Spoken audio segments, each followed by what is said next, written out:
वेगात निघालेल्या दुचाकीचा बिजापूर रोडवर अपघात झाला। या अपघातात एका तरुणाचा मृत्यू झाला आहे। हा अपघात 18 जुलै रोजी 2:10 सुमारास कंबर तलाव रेल्वे ब्रिजजवळ घडला। अभिषेक सिद्धू रळेकर, वय 26, राहणार अशोक चौक, सोलापूर असे तरुणाचे नाव आहे। 18 जुलै रोजी 7 रस्ता ते जुना बिजापूर नाकामार्गी दुचाकीवरून जात असताना कंबर तलावाजवळ दुचाकी स्लिप होऊन अपघात झाला।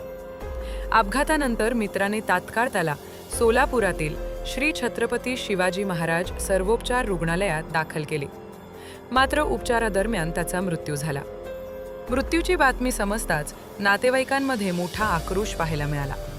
नातेवाईकांनी सुरुवातीला घातपाताचा संशय व्यक्त केला, मात्र त्यानंतर CCTV पाहिल्यानंतर हा अपघात असल्याचे नातेवाईकांना समजले। या घटनेची नोंद सिव्हिल पोलीस चौकीत झाली आहे।